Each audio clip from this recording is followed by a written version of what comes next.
91 സങ്കീർത്തനം 9ഉം 10ഉം വചനങ്ങൾ നമ്മൾ വായിക്കുന്നു.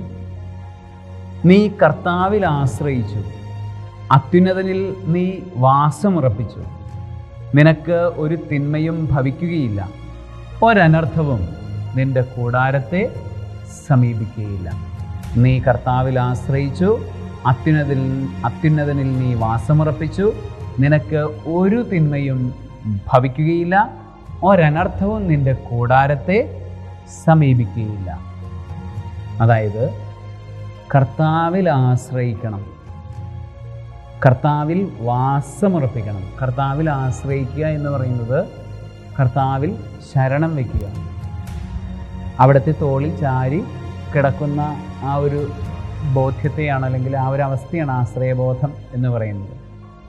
യോഹന്നാൻ ഈശോയുടെ വക്ഷത്തിൽ ചാരിക്കിടന്നതുപോലെ, വിശുദ്ധന്മാരൊക്കെ അവരുടെ പ്രാർത്ഥനയിൽ ദൈവത്തെ ശരണപ്പെട്ടതുപോലെ, പരിശുദ്ധ കന്യകാമാതാവ് ദൈവത്തിൽ ശരണപ്പെട്ടതുപോലെ, പിതാവും പുത്രനും പരിശുദ്ധാത്മാവുമായ ത്രിത്വൈക ദൈവത്തിൽ അവൾ ശരണപ്പെട്ടതുപോലെ, നമ്മൾ ശരണം വയ്ക്കുന്നതിനെയാണ് കർത്താവിൽ നീ ആശ്രയിച്ചു എന്ന് പറയുന്നത്.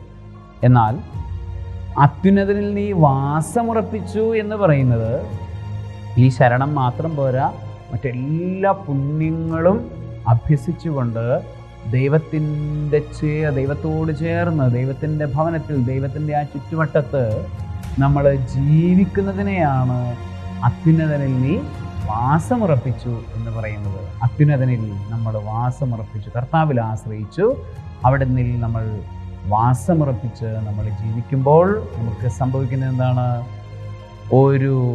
ഒരു തിന്മയും നിനക്ക് ഭവിക്കുകയില്ല. ചുറ്റുപാടൊക്കെ തിന്മ ഉണ്ടായിക്കൊള്ളട്ടെ, നീ ഈ കാര്യങ്ങളൊക്കെ ചെയ്തുകൊണ്ട്, നീ നിൻ്റെ പുണ്യപൂർണ്ണതയുടെ ജീവിതത്തിൽ ശ്രദ്ധ കേന്ദ്രീകരിച്ചുകൊണ്ട് നീ കർത്താവിൻ്റെ ചുറ്റും അല്ലെങ്കിൽ കർത്താവിൻ്റെ അരികിൽ ജീവിക്കുമ്പോൾ നിനക്കൊന്നും ഭവിക്കുകയില്ല. സൂര്യൻ്റെ വെട്ടത്തിൽ നിൽക്കുന്നവൻ്റെ അടുത്ത് ഇരുട്ട് വരില്ല എന്ന് പറയുന്നത് പോലെ, കർത്താവിനോട് ചേർന്ന് നിൽക്കുന്നവനിലേക്ക് തിന്മയൊന്നും ഭവിക്കുകയില്ല. അതുപോലെ തന്നെ ഒരനർത്ഥവും നിൻ്റെ കൂടാരത്തെ സമീപിക്കുകയില്ല. നിനക്ക് മാത്രമല്ല, നിൻ്റെ ഭവനത്തിനും നിൻ്റെ വാസഗേഹത്തിനും നീ ആയിരിക്കുന്ന സ്ഥലത്തിനുമൊക്കെ അവിടുന്ന് പ്രൊട്ടക്ഷൻ തരും, അവിടുന്ന് സംരക്ഷണം തരും. സർവശക്തനായ ദൈവം, പിതാവും പുത്രനും പരിശുദ്ധാത്മാവും അവിടുത്തെ ശരണപ്പെടുവാനും അവിടുന്നിൽ വാസമുറപ്പിക്കുവാനും നിങ്ങളെ അനുഗ്രഹിക്കുമാറാകട്ടെ. ആമേൻ.